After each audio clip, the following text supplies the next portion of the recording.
एक भी सवाल इनसे अनकंफर्टेबल पूछ लीजिए, बेरोजगारी, महंगाई, आर्थिक असमानता, किसानों की दुर्दशा, चीन का अतिक्रमण और सबसे बड़ा मुद्दा अडानी महाघोटाला।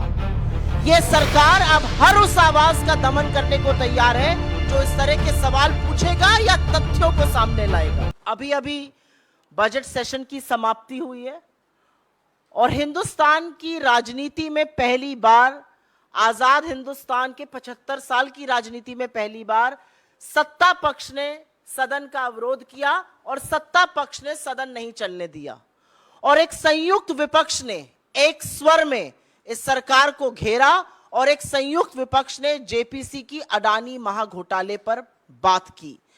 हम ईडी जा रहे थे, हमारे सांसद 200 सांसदों को 2000 पुलिस फोर्स रोकता है। हम संसद में जहां धरना करते हैं वहां पर मार्शल्स आते हैं, हमारे माइक बंद कर दिए जाते हैं और विपक्ष की सबसे मजबूत और प्रखर आवाज को विपक्ष के ही नहीं सदन से ही निष्कासित कर दिया जाता है, एक मैच फिक्स करके, एक रिवर्स इंजीनियरिंग कर कर। राहुल गांधी जी ने 7 फरवरी को सवाल पूछे अडानी पर और उनकी आवाज को बंद करने का काम लगा मोदी सरकार को कि वो कर देगी, लेकिन असलियत यह है कि जब समूचा विपक्ष एक साथ खड़ा होता है तो सरकार बौखला जाती है। राहुल जी के सवालों से यह सरकार बैकफुट पर है और इसीलिए अब हर उस आवाज का दमन करना चाहती है जो खड़े होकर इनसे सवाल पूछेगा। एक भी सवाल इनसे अनकंफर्टेबल पूछ लीजिए, बेरोजगारी, महंगाई, आर्थिक असमानता, किसानों की दुर्दशा, चीन का अतिक्रमण और सबसे बड़ा मुद्दा अडानी महाघोटाला। यह सरकार अब हर उस आवाज का दमन करने को तैयार है जो इस तरह के सवाल पूछेगा या तथ्यों को सामने लाएगा। बड़े बड़े खुलासे हुए हैं, चाहे वो अडानी महाघोटाला हो, चाहे वो चीन का अतिक्रमण हो। मुझे खेद के साथ कहना पड़ता है, जब अधिकांश मीडिया को पीएमओ का एक चपरासी व्हाट्सएप के माध्यम से चलाने की जरूरत करता है तो alternate media, digital media, social media पर खबरें आती हैं। आज इस सरकार ने उन आवाजों के भी दमन की बात करी और उसमें आपके जैसे डिजिटल प्लेटफॉर्म्स, आपके चैनल्स के डिजिटल प्लेटफॉर्म्स, आपके अखबारों के डिजिटल प्लेटफॉर्म्स भी शामिल हैं। आईटी अमेंडमेंट रूल इस सरकार ने नोटिफाई कर दिया है। यह जनवरी में ड्राफ्ट निकाला गया था और कंसल्टेशन की बात करी गई थी। कोई व्यापक चर्चा इस पर नहीं हुई। जो स्टेक होल्डर्स हैं वो संतुष्ट नहीं है उस चर्चा से और उसके बाद भी रातों रात इसको नोटिफाई कर दिया जाता है। ये आईटी अमेंडमेंट रूल तब नोटिफाई किए जा रहे हैं जब आईटी एक्ट 2021 की ऑलरेडी कोर्ट्स में है, सुप्रीम कोर्ट के सामने है। सुप्रीम कोर्ट को अभी उस पर चर्चा करनी है और उसका संज्ञान लेना है। तो ऐसी क्या जल्दी है? और अब जो जनवरी में आया था उसमें फेक न्यूज के खिलाफ पीआईबी फैक्ट चेक करेगा। अब और भी बड़ी बात कह दी गई है, फेक न्यूज या मिस इंफॉर्मेशन जो सेंट्रल गवर्नमेंट के खिलाफ है उस पर एक इंडिपेंडेंट यूनिट जो सरकार के अंतर्गत रहेगी बॉडी, वो फैक्ट चेक करेगी। सरकार ही कोतवाल है, सरकार ही मुजरिम है, सरकार ही जज है, सरकार ही सब कुछ अपने बारे में करेगी। तो अगर आप कोई सवाल सरकार से उठाते हैं जो कि असहज है तो अब ट्विटर, फेसबुक, यूट्यूब, व्हाट्सएप, तमाम ऐसे प्लेटफॉर्म्स को सरकार ने अपने आप को एक एकाधिकार दे दिया, एक छत्र राज दे दिया है कि वो उनसे कहकर उस न्यूज को हटा सकते हैं। लेकिन ज्यादा कुछ कहने से पहले सरकार के ट्रैक रिकॉर्ड की बात कर लेते हैं।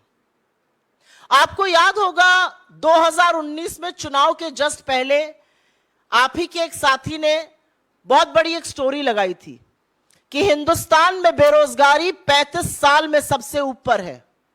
सरकार की फैक्ट चेक यूनिट ने उसको फेक न्यूज बताया था और 31 मई को जब मोदी जी शपथ ले रहे थे तो एनएसएसओ ने वो डेटा जारी किया और 45 साल में सबसे ऊपर बेरोजगारी थी।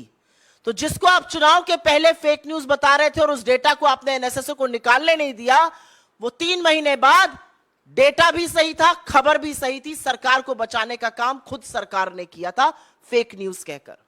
रिपोर्टर्स कलेक्टिव ने एक स्टोरी करी मार्च में 2022 में और उन्होंने कहा कि आधार जो है वो मिड डे मील स्कीम्स के लिए, जो पोषण की स्कीम्स होती हैं बच्चों के लिए, वो मैंडेटरी कर दिया जाएगा। सरकार की यूनिट ने उसको जून में फेक न्यूज बताया कि ये फेक न्यूज है, और अगस्त में विमेन एंड चाइल्ड डेवलपमेंट ने एक नोटिस जारी किया और कहा कि आधार मैंडेटरी नहीं होगा। अगर वो फेक न्यूज थी तो आपको ऐसा क्यों करना पड़ा? सवाल सिर्फ इस बात का है, अगर वो फेक न्यूज थी तो आपको नोटिफिकेशन क्यों जारी करना पड़ा? तीसरी स्टोरी मैं बताती हूं। गलवान में हमारे 20 जाबाजों की शहादत होती है। आप में से बहुत लोगों ने सोर्सेस के माध्यम से पुष्टि कराई, आपने स्टोरी चलाई कि 20 जाबाजों की शहादत हुई है, झड़प हुई है गलवान वैली में, और उस खबर को आप इस देश के सामने लाए। इस सरकार ने उसको डिनाई किया, इसको फेक न्यूज कहा गया तब तक जब तक बॉडीज वापस घर नहीं आने लगी, और फिर डिफेंस मिनिस्ट्री को अपनी वेबसाइट पर इसकी पुष्टि करनी पड़ी। तो हर जो चीज असहज रहेगी उसको आप पहले डिनाई करके फेक न्यूज कर दीजिएगा, और उसके बाद उसी पर एक्शन लिया जाएगा। मुझे अभी भी याद है, यूपी में चीनी ऐप अपने फोन से हटाया जाए, ये खबर चली थी, उसको भी बोला गया था फेक न्यूज है। फिर पुष्टि सरकार नहीं करी, वहां के एडीजी नहीं करी कि नहीं ये सही खबर है। राहुल गांधी जी ने रेलवे की निजीकरण की बात करी थी भारत जोड़ो यात्रा के दौरान, उसको भी फेक न्यूज कहा गया था। बाद में सबने देखा क्या हुआ। तो मेरा कहना यह है कि जो भी असहज है, अगर अब अडानी पर खुलासे होंगे जो कि लगातार हो रहे हैं, और मैं दुख के साथ भी कहती हूं और थोड़ा सा क्षोभ के साथ भी कहती हूं, अडानी के खिलाफ जो खुलासे हो रहे हैं वो मेन स्ट्रीम मीडिया में नहीं हो रहे हैं आज की तारीख में। अगर डिजिटल प्लेटफॉर्म्स इसको कर रहे हैं, अगर सोशल मीडिया की फैक्ट फाइंडिंग एजेंसीज इस पर कर रही हैं काम, उसको भी फेक न्यूज कहा जाएगा। अब हम देश को पूरी तरह से सेंसरशिप पर ले जा रहे हैं, क्योंकि ये जो नोटिफिकेशन है ये सिर्फ और सिर्फ सेंसरशिप है, इसका और कोई भी पर्याय नहीं है। इसका मुझे और कोई समझ में नहीं आता है। आज मामला राष्ट्रीय सुरक्षा का है। एक चीनी कंपनी अडानी के हर कॉन्ट्रैक्ट में सब कॉन्ट्रैक्टर है। वो दहेज से लेके कांडला, हजीरा, मुंद्रा हर पोर्ट में घुसा हुआ है। उसको भी फेक न्यूज बता देंगे, उसके भी डिफेंस में आ जाएंगे। तो सवाल आज ये है कि क्या विपक्ष की आवाज को दबाते दबाते सरकार अब स्वच्छंद मीडिया, सरकार अब पूरी तरह से सेंसरशिप पर उतर आई है, और यह जरूरी है कहना। और अब ये जो एक बेतुकी बात कही गई, fake news against central government, अगर ऐसा ही है तो सरकार को आईना भी दिखाना चाहिए। भारतीय जनता पार्टी से ज्यादा बड़ी फेक न्यूज फैक्ट्री दुनिया में कोई नहीं है, और फेक न्यूज के सरगना जितनी भारतीय जनता पार्टी की आईटी सेल के हेड और आईटी सेल के लोग हैं, उनसे बड़े कोई नहीं है। लगातार उनका झूठ पकड़ा जाता है, और हम ही नहीं, सोशल मीडिया प्लेटफॉर्म्स भी उसको वेरीफाई करते हैं कि ये मैनिपुलेटेड मीडिया है, ये आउट ऑफ कॉन्टेक्स्ट मीडिया है, ये फेक न्यूज है। झूठ फैलाने का काम इस सरकार के मंत्री करते हैं, खुद प्रधानमंत्री झूठ बोलते हैं। मैं नहीं पढ़ना चाहती किसी और विवाद में, लेकिन यह सच है कि जो विवाद इस समय प्रधानमंत्री की एजुकेशन या किसी चीज को लेकर चल रहा है, उसका जो बेडरॉक है, द इशू देयर इज कि वो झूठ बोला गया है। तो किसकी फेक न्यूज की बात करेंगे आप? एक व्यक्ति प्रशांत पटेल है, स्टैंडिंग काउंसिल है गोवा का, भाजपा का सदस्य।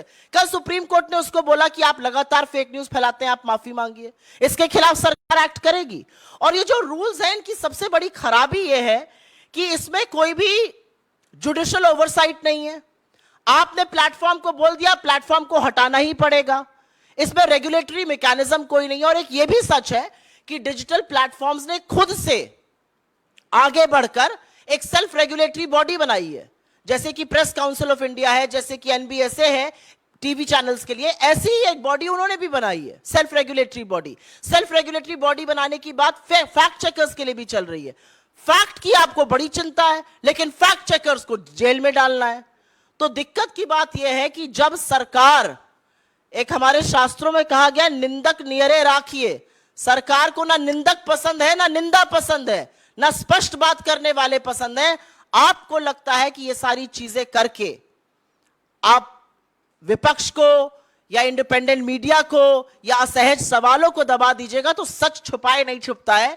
ये अपने आप में एक बात है। मुझे ऐसा लगता है कि सरकार की समस्या ही ये है कि कोई सवाल ना पूछे। क्या सरकार ये जवाब दे सकती है कि Bharatiya Janata party 18,000 fake Twitter account को क्यों हैंडल करती है? क्या सरकार यह बात दे सकती है कि एक ही आईपी एड्रेस से 23 वेबसाइट, तमाम फेसबुक पेज भाजपा के क्यों चलते हैं, जो सीमिंगली इंडिपेंडेंट है लेकिन एक्चुअली प्रचार प्रसार प्रोपेगेंडा भाजपा का फैलाते हैं? अगर आप फेक न्यूज पर क्रैकडाउन कर रहे हैं तो सबसे पहले तो भारतीय जनता पार्टी के फेक न्यूज तंत्र पर क्रैकडाउन करिए, क्योंकि जो क्रैकडाउन करने का काम ministry of electronics and information technology ने आईटी अमेंडमेंट रूल नोटिफाई करके किया है, वो सिर्फ और सिर्फ इस आशय से किया गया है कि जो लोग सवाल पूछ रहे हैं वो डर के, धमका के उनको घर बिठाया जा सके। आप एक व्यक्ति को चुप करा दीजिएगा, आप 2 व्यक्ति को चुप करा दीजिएगा, लेकिन आज तो जनता खड़े होकर पूछ रही है कि यह सरकार, मोदी जी और उनके सारा तंत्र आज अडानी को बचाने पर क्यों तुला हुआ है।